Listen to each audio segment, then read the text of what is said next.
The Six Nations weekend gets underway in Edinburgh on Saturday afternoon 2:15 and I cannot wait. The teams are announced. Here is my reaction to the selections by Gregor Townsend and Fabien Galthie. Tell me what you think of the two teams. I'm going to combine them together into a combined 23-man squad to give us an idea about, well, where the balance of power lays and where the routes to victory are for both of these teams. It should be an absolute belter, this one. And France are bouncing back from a crushing defeat to Ireland in Marseille. They've got a point to prove. And Scotland will feel like they've got a point to prove because whilst it was a win and their first in Cardiff in 22 years, they did not cover themselves in glory in the second half of that match. So they also need to bounce back. Now, the bookies have France as favourites. I think, understandably, not as large favourites. I think Scotland have more than a shot at a win here.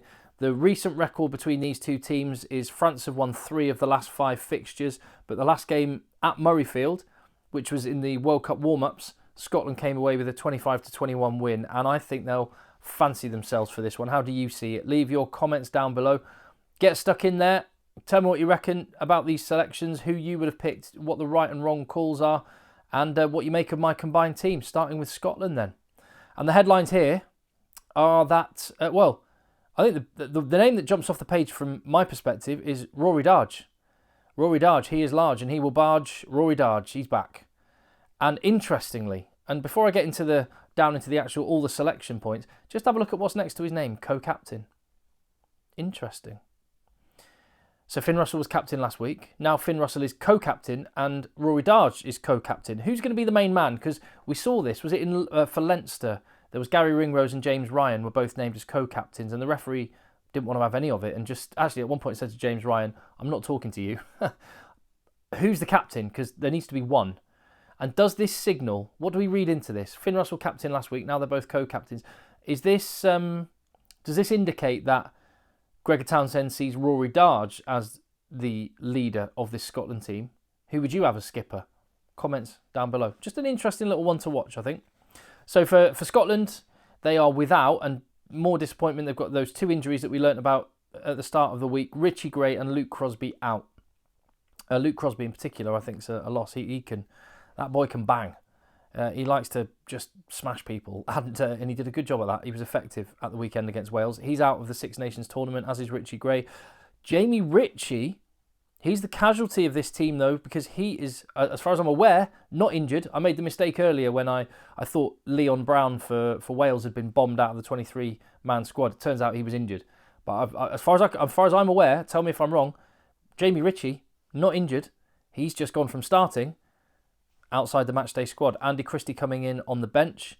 Rory Darge straight into the matchday squad. With Jack Dempsey also into the back row and Matt Fagerson moving across at flanker. Grant Gilchrist, whilst they've lost Richie Gray, Grant Gilchrist coming back off suspension, so that's a like-for-like replacement.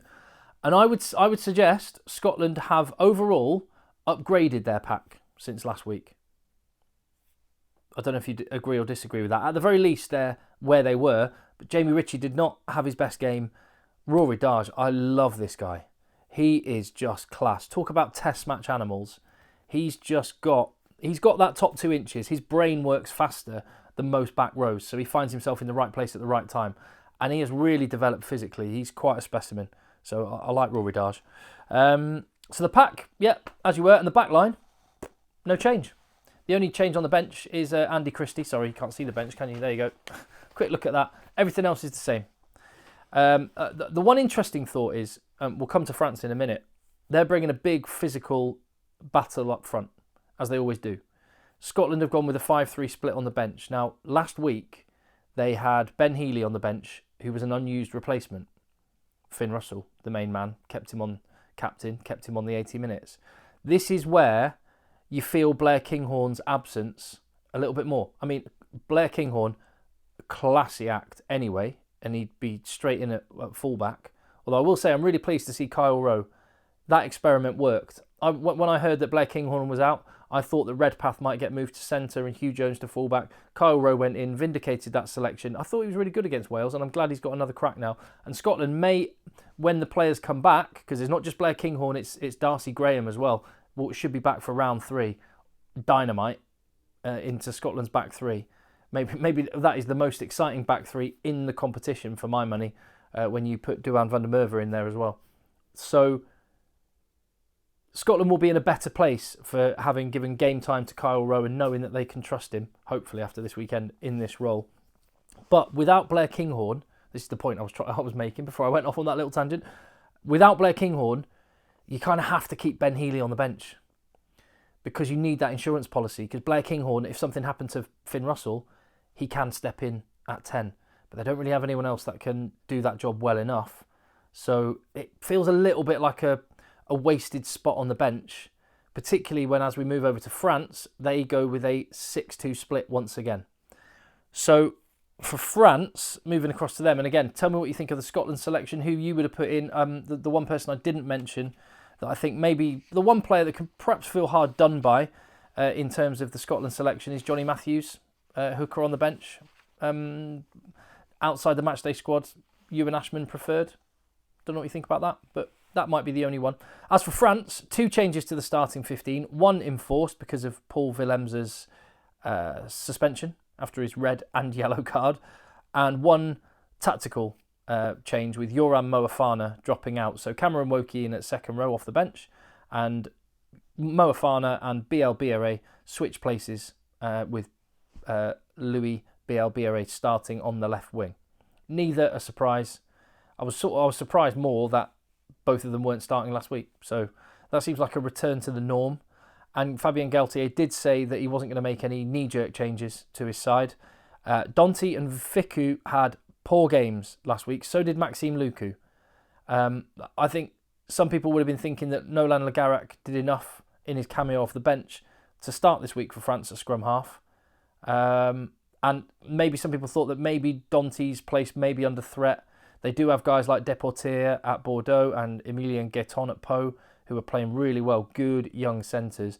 They're the new breed, but I'm pleased, personally, that all 3 of those continue. Because yes, they were not at their usual best. However, firstly, they've got a lot of credit in the bank. They've got a lot of time playing together. Well, Lucu and Jalabert played together at club, and Danty and Fickou have been an awesome centre partnership for France for years now. So I think they deserve the right to put it right this week. And also, when you actually look at why they played badly, yes, they made some poor decisions on an individual level, but actually fundamentally it was because the French pack got bullied.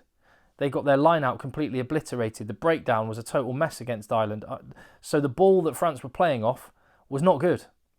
And they didn't have the line out as a platform to use for strike moves. And consequently, Lucu, Fickou, Danty didn't look as good as they normally do. I think that's where France's focus will be, is getting these big boys up front, actually doing the job that we've been used to them doing, and then suddenly you get guys like Malvaca and Olivon on the front foot, and then you get Lucu and Danty and Fickou managing to bust holes rather than having a swarming Irish defence on top of them. Of course, Scotland will be trying to replicate what Ireland did. It's going to be fascinating to see. As for the bench, Poso, again, you can't see it. Poso Tuilangi continues on the bench. Sebastian Taufifenua comes in. I think he comes in for Reda Wardy. I've made a mistake there. That should be Old Aguirre, shouldn't it? Anyway, but the French do not have Romain Taufifenua. They do not have Paul Willemse. They do not have Thibaut Flamand. And Emmanuel Meafu is not back yet either. So that's 4 locks that they're without. So they've brought in Alexandre Roumain. He plays for Toulouse. He's a lock/back row, classy operator, 6'6", rangy runner, such silky hands, really good footballer, and he's kind of the backup to Thibaut Flamand at Toulouse with that sort of 6/second row position that he plays. So it's kind of natural that he's in the French squad. Also, his dad was pretty handy, Olivier, back in the day. So eventually, at some point, you may well get Roumain, Untermack, and Penaud. All 3 of them who had pretty handy dads who pulled on that French jersey. We will see about that. But yeah, excited to see him get his shot. And one thing to consider is that, don't worry, France, they may well have a little injury crisis in certain positions at the minute. But as I've covered in a previous video, excuse me, they have a lot of players who this year will become qualified for France from Pacific Islands and South Africa. Guys like Tavita Tatafu, who's a absolutely giant 150 kilo prop at Bayonne. Joel Merkler at Toulouse, 22-year-old. I think he played for Spain a few years ago, but he's a kind of a Weenie Antonio shaped and sized person who played a bit of plays prop, but played a bit of lock. JJ van der Mescht, 150 kilo lock, South African, who qualifies for France. Moses Allo Emile, tight head prop, Stade Francais, massive, and already Poso Tuolangi. So they've got plenty of tonnage waiting in the wings, so don't feel too bad for France. How do I see this game going? France, I understand why they're favourites. I think they should be favourites. I think they probably will, if they play their game, win, but I think it will be close, much like England-Wales, actually, where England are favourites, but I don't see them as big favourites. I think Scotland, like Wales, can definitely win at Murrayfield in this game if they bring it. That up-front battle is going to be massive. Maybe the last 20 minutes with France having 6 players to empty off the bench could make the difference. Can Scotland live with it and keep that physical battle going? It's going to be a fascinating one to watch. I cannot wait. Tell me what you think. Oh, that's right. Sorry, I've completely forgotten. I was going to do a combined team. There we go. And there it is. That's how I see it going. I can only really see, if you had access to all 23 players on both teams, who would you select? In the pack, Scotland have got some excellent players. And Pierre Schoeman, for example, at Lucerne prop is outstanding. And Scott Cummings at lock, very good player. Darge, excellent. I just cannot see anyone other than Grant Gilchrist getting into that French team at the moment. And Grant Gilchrist only getting in because of the players who are unavailable for France currently. As for the back line, a little bit better from a French point of view. Finn Russell, Duhan van der Merwe, absolute game-breaking, game-winning talents. Those two on their own could be worth 10 points. And when you factor in the lack of Dupont for France, Ronan O'Gara called him a 10-point player.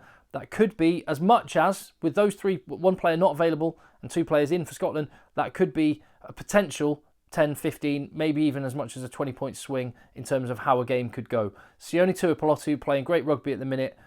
Jonathan Danty not on his game, so I would select Tuipulotu.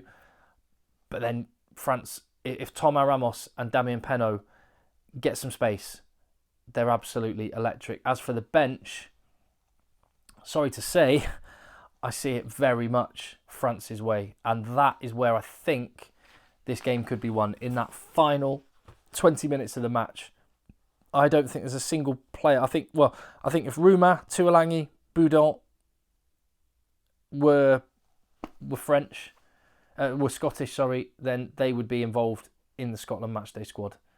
France just have a little bit too much and too much depth, as I see it. But I think a win is definitely possible for Scotland, and I cannot wait to see this game. So thank you very much for watching. If you appreciate the content on the channel, and there's loads of it coming with the Six Nations, my favourite time of the year, then hit subscribe on the channel, give the video a thumbs up, and I'll see you on the next one.